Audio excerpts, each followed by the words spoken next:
Midnight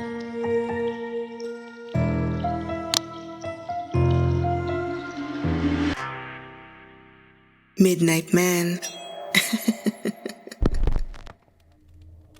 Magandang umaga po. June na lang po ang itawag niyo sa akin, Sir Mac. Itong nakakatakot kong karanasan ay nangyari nang minsan kaming mag-staycation ng naka-LDR ko sa kondo malapit sa SM Bikutan. Hindi ko na po binanggit ang pangalan ng kondo dahil hindi ko naman hangarin na masira ang pangalan nila. Gusto ko lang po talagang ikuwento itong kababalaghan na minsan naming naranasan. Hindi pa sumasapit ang pandemic nun. Mura pa ang bayad sa isang araw na stay sa unit. Nasa 2,500 hanggang 3,000 lang yata kung tama ako ng alala. Nagpasya kami ng ex kong si Cecil na mag-staycation na lang noong anniversary namin para makatipid. At para din masulit namin ang isa't isa. Sa Pampanga pa kasi siya manggagaling. Ako naman sa Laguna. Sinabi ni Cecil na may malapit na mall naman daw sa tutuluyan namin. At doon na lang kami bumili ng alak at pupulutanin. Lulutuan niya raw ako ng legit na sisig ng Pampanga. 2 p.m. to 2 a.m. ang oras ng stay namin. Alauna pa lang nasa SM Bikutan na kami. Sabik sa isa't isa Nang makapamili ng mga alak at lulutuin para sa staycation namin ni Cecil, rumekta kami agad doon sa condo unit. Nilinis naman na daw. Pagdating sa unit, sinalubong kami nung ating naglinis. Nagbili ng mga bagay-bagay. Pinaalala na ingatan daw ang mga gamit sa unit kung gusto makuha yung security deposit. Sa bandang huli nagpahabol ng bilin yung ating naglinis na wag na raw pumunta sa balcony kapag gabi. Mahangin daw kasi at baka madisgrasya pa kami. Mga 6 p.m. na yon nang sabihin sa akin ni Cecil na parang hindi lang daw kaming dalawa ang tao sa loob ng unit. Kumakain na kami noon ng niluto niyang sisig. Tinanong ko kung bakit. Sinabi ni Cecil na kanina pa raw niya nararamdaman na may tumitingin sa kanya. Sinabi kong baka nanibago lang siya dahil first time namin mag-staycation. Hindi siya umimik. Kumuha siya ng beer in can at sinabing simulan na namin ang inuman. Matapos uminom ng isang lata ng beer, hinatak ako ni Cecil. Buksan daw namin yung pinto sa balcony. Gusto niya raw makita kung maganda ba ang baba. Sumunod naman ako. Pero bigla akong nalamig nang maalala yung sinabi nung ating naglinis ng unit. Nang dumukwang si Cecil para silipin ang ibabang parte ng kondo, ay nalamig ang palad ko. Muntik pa akong mapasigaw sa nerbiyos. Akala ko kasi tatalon siya. Humarap si Cecil sa akin. Ngumiti. Tapos ay pumosing na nakahawak ang magkabilang kamay sa railings. Picturean ko raw siya.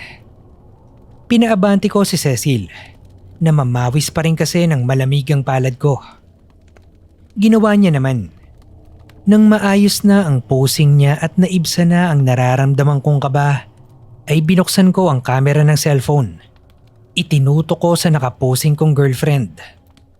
Habang nakatutok yung camera ay nagulat ako dahil may lalaking dumaan sa likuran niya. Naisip ko na nasa taas kami ng kondo. Sino yung lalaki? Imposible kasing may maglakad ng ganoon kabilis sa ere. Lalo pat hindi naman maluwag ang space sa likod ni Cecil. Nang makakuha ko ng 3 litrato ay sinabi ko kay Cecil na bumalik na kami sa loob. Pero hindi siya pumayag. Wala pa raw kasi akong litrato doon sa balcony. Ipopost niya raw kasi sa Facebook at dapat meron din akong picture doon. Pinagbigyan ko. Cellphone niya naman ang ginamit para kumuha ng litrato. Habang nakatutok ang camera sa akin, ay nakita ko ang takot sa mga mata ni Cecil. Naglakad ako papalapit sa kanya. Hindi niya na kasi nagawang pindutin ng kamera. Niyaya ko na siya sa loob ng unit. Habang magkatabi, sinabi sa akin ni Cecil na may nakita raw siyang nakalutang na lalaki. Nasa likuran ko raw. Hawak-hawak daw nung lalaki yung balikat ko na parabang gusto akong ihulog nito. Mabuti na lang daw ay umabantay ako papalapit sa kanya dahil nilukuban na siya ng takot. Nung gabing yon, nagawa na naming pasayahin ang isa't isa. Pero dinalaw ako ng isang masamang panaginip. Nasa balcony daw ako noong unit. Tinitingnan ko raw ang baba ng matayog na kondo. May tumatawag raw sa pangalan ko. At nang makita ko yung tumatawag ay nakita ko ang isang lalaking hindi ko kilala. Basag ang muka, durog ang mata, at nalalaglag ang ngipin sa kalsadang nababad sa dugo. Pinatatalon ako ng lalaki na agad ko namang ginawa at bago tumama ang muka ko sa kalsada ay nagising na ako. Tulog na tulog si Cecil sa tabi ko. Uminom ako ng tubig. Pinagmasdan ko yung balcony at nanindig ang balahibo ko nang may makitang figura ng lalaki. Ngayong taon, nabalita sa TV yung pangalan ng kondominium. Nagbasa-basa ako sa Reddit at sa iba't ibang Facebook groups. Marami akong nabasang nagdala ng kilabot sa akin. Isa na doon ay yung tungkol sa lalaking nagpatiwakal. Napag-alaman ko rin na marami na palang nangyayaring krimen doon sa kondominium pero hindi nababalita. News blackout ang ginagawa. Pinapangalagaan ang imahe ng kondominium para hindi raw bumaba ang value ng property.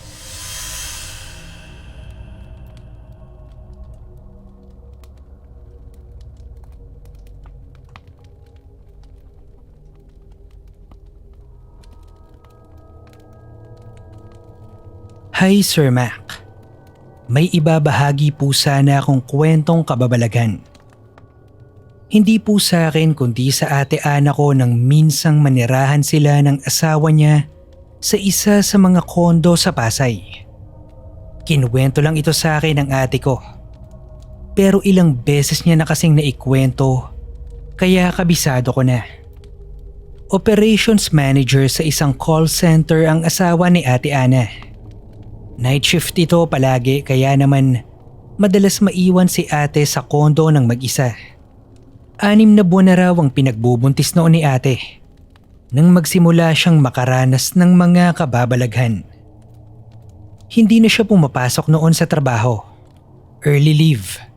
Natakot kasi siyang malaglag uli yung dinadala dahil masela ng pagbubuntis ng lahi namin. Sa mga sandaling wala raw si Kuya Roy, ay lagi raw si ate nakakaamoy ng malansa na parang may nabubulok na isda malapit sa may balcony ng unit nila. Kapag malalim na ang gabi ay madalas daw yon mangyari. Maalaga naman daw siya sa sarili kaya sigurado siyang hindi ang katawan niya ang pinagmumulan noong malansang amoy. Naikwento niya yon kay Kuya Roy. Pero baka raw may patay na daga lang sa malapit at yun daw ang naaamoy ni ate. May kalumaan na rin daw kasi yung building kung nasaan ang unit nila. Isang gabi, nakarinig daw ng malalakas na katok sa pinto si ate Ana. Nasa opisina na raw noon si Kuya Roy, kaya hindi niya binuksan agad ang pinto. Nang hindi tumigil ang katok ay nagsalita na si ate. Sino po yan? Kinakabahan niyang tanong. May nagsalita raw sa labas na kaboses ni Kuya Roy. Nagtaka si ate. Alam niya kasing nasa opisina ang asawa. At ni minsan ay hindi raw ito bumalik ng unit dahil may nakalimutan. Bago lumapit sa pinto ay naisip ni ate Ana na tawagan muna si Kuya Roy. Sumagot daw si Kuya. Nag-video call sila. Sinabi ni ate Ana sa tawag na may tumatawag sa kanya na kaboses ni Kuya Roy. Pinarinig daw ni Ate Ana kay Kuya Roy yung tumatawag. Pero wala raw marinig si Kuya Roy sa linya ni ate, kundi huni ng ibon na parang sa uwak. Lumapit si Ate Ana sa pinto. Tumigil yung nanggagaya sa boses ni Kuya Roy. Sumilip siya sa peephole. Pero walang nakitang tao o ano si Ate Ana. Pag-uwi ni Kuya Roy kinaumagahan, ay may nakita raw itong 2 itim na balahibo. Sa takot ni Ate Ana, dahil naisip niya na baka inaaswang na siya ay nagsaboy siya ng asin sa tapat ng pinto. Kinagabihan ay wala na raw ulit tumawag sa kanyang pangalan. Pero hindi doon nagtapos ang kababalagang naranasan ng ate ko. Paglipas kasi ng 1 linggo ay dinalaw na naman daw siya ng ibon. Malapit lang ang pwesto ng kama nilang mag-asawa sa balcony. Kaya naman nang marinig niya yung mga pagaspas na parang nagmumula sa isang malaking ibon, ay nangilabot daw si ate. Ramdam niya raw kasi na umaaligid sa unit nila yung malaking ibon. Dahil sa takot na nadarama, ay humapdi at parang nanikip yung tiyan niya. Hinaplos-haplos raw ni ate yung tiyan niya para pakalmahin yung baby sa loob. Pumunta siya sa kusina. Kumuha ng sandakot na asin at isinaboy sa paligid ng glass door malapit sa balcony. Pagtapos niya magsaboy ng asin, ay huminto raw yung tunog ng pagaspas. Narinig pa raw ni ate na parang galit yung huni ng papalayong ibon. Ilang minuto pa raw siyang nanatiling gising sa takot na baka bumalik yung umaaswang sa kanya. Nang mapanatag daw ay kusa na lang nakatulog si Ate Ana. Hindi niya na raw kinuwento kay Kuya Roy ang naganap dahil baka mainis lang siya sa sasabihin nito. Pagsapit ng umaga ay sinabuyan daw agad ni Ate Ana ng asin ng pinto at balcony para hindi na raw makapangaswang pa yung buwisit na ibon. Ipinatong niya yung garapon ng asin sa bedside table. Nang makaalis si Kuya Roy ay nagpasya si Ate Ana na matulog ng maaga. Nang mag-aalas 3 na, ay nagising si ate. Narinig niya na naman kasi yung malakas na pagaspas ng ibon. Nasa labas na naman daw ng balcony yung aswang. At ang matindi pa ay hindi na lang daw ito umaaligid sa unit, kundi kinakalmot na yung glass door. Hindi na raw ba takot sa asin yung buwisit? Tapos habang nagmumura siya ay naalala niyang baka nag-evaporate daw yung asin kaya wala ng epekto. Sa inis ni ate ay kumuha siya ng 3 malalaking bawang. Ubos na raw kasi ang kanyang pasensya. Panahon na raw para ang aswang naman ang matakot sa kanya. Nang makarating sa tapat ng glass door, ay tumigil yung pagkalmot ng ibon sa salamin. Marahan daw hinawi ni ate yung kurtina. Gusto niya lang muna silipin yung balcony kung may malaking ibon nga o baka hangin lang yung naririnig niya. Pagkahawi raw ni ate ng kurtina ay muntik na siyang atakihin sa puso sa nakita. May malaking ibon daw kasing nakaupo sa railings ng balcony. At ang nakakatakot pa na talaga namang nagdala ng kilabot kay Ate Ana ay hindi raw sa ibon ang gamit nitong muka. Ang muka daw kasi nung ibon ay isang huklubang matanda na pulang-pula ang mga mata. Sa sobrang takot ni Ate Ana ay binalik niya yung pagkakasara ng kurtina. Narinig niya pa raw ang magkahalong huni at halakhak ng ibon na may mukha ng matandang hukluban. Hindi na nag-utos si Ate Ana kay Kuya Roy na bumili ng maraming bawang. Siya na ang nagkusa. Bumili siya ng 3 kwintas ng bawang at isinabit ang isa sa likod ng pinto. Ang isa naman ay inilagay sa balcony. At ang ikatlo ay ipinapatong niya sa tiyan o itinatabi sa higaan sa mga sandaling mag-isa sa kondong tinutuluyan. Hindi na uli bumalik yung malaking ibon, Sir Mac. Healthy naman ang baby noong naisilang. Salamat na rin siguro sa kapangyarihan ng bawang.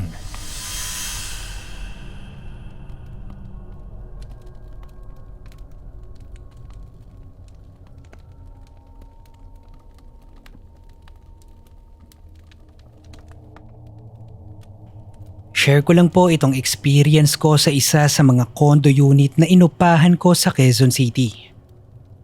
Ako nga po pala si Kenji, 28 years old. Noong nangyari po ito ay nag-work ako bilang VA at may 3 clients kaya na-afford kong kumuha ng condo. Studio type lang po yung condo na nirentahan ko. Tahimik ang lugar kaya swak sa trabaho ko. Halata na ang kalumaan noong kondo. Kupas na ang pintura. Nangingitim na rin ang ilang bahagi at nilulumot na. Kapansin-pansin na rin ang maliliit na mga bitak. Tanda ng ilang lindol na ang naranasan ng gusali. Malapit sa palengke at mall kaya kinuha ko. May payat na guard na mas madalas kong makitang tulog kesa gising sa trabaho. Maganda ang tinakbo ng unang 2 buwan ko doon sa kondo. Tahimik. Nakamamatay ang katahimikan para sa iba. Pero sa katulad kong 3 ang trabaho ay bagay na nakagiginhawa. Bihira ko makita ang mga kapitbahay. Pero nakasanayan ko na. Mas okay nga ang ganoon sa akin dahil palipat-lipat ako ng tinitirahan. Saka ako yung tipo ng taong hindi madalas makialam kaya mas okay sa akin na walang nagiging malapit na kaibigan. Pagsapit noong 3 buwan ko sa unit ay nagsimulang umingay ang palapag kung saan ako nag-i-stay. Naapektuhan ang trabaho ko. Gabi-gabi kasi akong nakakarinig ng mga pagsigaw at pag-iyak. Kung saang unit nagmumula, hindi ko alam. Pero sigurado akong ang iyak at sigaw na naririnig ko ay sa bata at babae. Dahil sa mga sigaw at iyak, ay nag-decide akong bumili ng noise cancelling headset. Napapansin na kasi nung client ko. Bakit lagi raw may sumisigaw at umiiyak sa tuwing kinakausap niya ako? Ilang araw ding gumana yung nabili kong headset. Hindi na uli umangal yung client ko. Ako na lang ang nakakarinig doon sa iyak at sigaw tuwing gabi. Kaya pinabayaan ko. Pero matapos ang ilang araw, ay may bago na namang inaangal yung client. Bakit daw laging may nag-aaway kung saan ako nakatira? Naisip ko noon na baka nagdadahilan na lang yung client para tanggalin ako. Panayang hingi ko ng pasensya. Pinaliwanag ko sa client na sa kondo ako nakatira. Sinabi kong yung ingay ay nagmumula sa ibang unit at hindi sa akin. Nagpalusot pa ako sa client na nasira na yata yung nabili kong headset kaya bibili na lang ako ng bago. Pinatawad naman niya ako. Siguraduhin ko lang daw na hindi niya na uli maririnig yung mga nag-aaway. Pagdating ng bagong noise cancelling headset, tinawagan ko agad yung kapatid ko para matesting. Wala akong schedule sa client ko na panggabi nun, kaya hindi ako busy. Nang sagutin ng kapatid ko ang tawag ko ay mga mura niya ang sinalo ko. Bakit daw may umiiyak na bata at babae sa tawag ko? Pinaprang ko raw siguro siya. Sinabi kong baka yung nasa kabilang unit. Pero sabi ng kapatid ko, bakit parang sobrang lapit nung umiiyak? Nakakatakot daw. Nagmamakaawa pa raw yung babae at tumitili yung bata. May humihingi raw ng saklolo nang tumawag ako. I-report ko na raw sa guard dahil baka may nangyayari ng krimen sa mga katabing unit ko. Dahil wala naman akong narinig, binaliwala ko yung payo ng kapatid ko. Sa sumunod na gabi, Noong nag-meeting uli kami ng client ko na laging nakaririnig doon sa mag-inang umiiyak at sumisigaw, ay sarkastikong sinabi nito sa akin na sira na naman ba ang headset ko? Sinabi kong bagong bili lang yung headset. Bakit daw may umiiyak at sumisigaw pa rin? Bakit daw naririnig niya pa rin yung mga nag-aaway? Pagkasabi noon ng client ay humingi uli ako ng pasensya. Sandali kong tinanggal ang headset. Pinakinggan kong mabuti ang paligid. At sa unang pagkakataon ay narinig ko ang mga nag-aaway. Lalaki at babae. Minumura nung lalaki yung asawa niya at pinagbibintangang nanlalalaki. Naririnig ko ang mga pag-untog ng ulo sa pader. Yung pagsigaw ng bata ng "Papa, Papa!" ng paulit-ulit. Binalik ko sa tenga ang headset. Mas narinig ko ng malinaw ang mga iyak at mga sigaw. "Tulong!" Nakakatakot na sabi ng babae. Parang mula sa ilalim ng lupa ang boses. Tinanggal ko uli sa tenga ang headset. Nagsorry ako sa client. Sinabi kong masama ang pakiramdam ko at sira nga yata ang headset na nabili ko. Wala na akong pakialam that time kung tatanggalin niya ako sa trabaho. Nag-chat yung client sa akin. Tinanong kung okay lang daw ako. Tapos sinabi niya na tingin raw niya ay haunted ang condominium unit na tinutuluyan ko. Malakas daw ang pakiramdam niya sa mga paranormal. Para makasigurado ay bumaba na ako ng unit. Hinanap ko yung guard. Nakaupo at nagkakape. Sinabi ko yung mga naririnig kong sigaw at iyak sa palapag kung nasaan ang unit ko. Binanggit ko pa na may mag-asawang nag-aaway. Baka kako pwede niyang sawayin dahil nagagalit na yung boss ko sa trabaho. Tiningnan lang ako nung guard. Tapos unti-unting sumeryoso ang mukha niya. Inilayo niya sa bibig ang hawak na tasa. "Sir, atin-atin lang to ha. Ayaw ko mawalan ng trabaho kaya huwag mo sanang banggitin na ako ang nagsabi sa'yo." Mahinang sabi ng guard. "Ang totoo niyan sir, ikaw lang po ang nangungupaan doon sa floor mo. Wala pong nakatira doon na ibang tao. Kung meron man, hindi nagtatagal ng isang buwan." Nang marinig ko yun sa guard, ay naramdaman kong kumapalang balat ko sa batok. Kinapa ko ang batok na pinanindigan ng mga balahibo. "May nangyari kasi dun sa floor mo sir. Yung lalaki, pinatay sa saksak ang asawa niya. Pagkatapos ay pinatay sa sakal yung anak nila. Hindi na nakulong yung lalaki sir. Nagbigti kasi. Kaya siguro hindi sila matahimik. Hindi na po ako nagtagal sa condominium na yon Sir Mac. Nakausap ko yung may-ari ng building. Ibinalik niya naman yung sobra sa binayad ko. Nakiusap siyang wag ko na lang daw ipagkalat ang kababalaghan na nangyayari sa kondo. Pero hindi kinaya ng konsensya ko. Kaya naman, pinadala ko ang kwentong ito.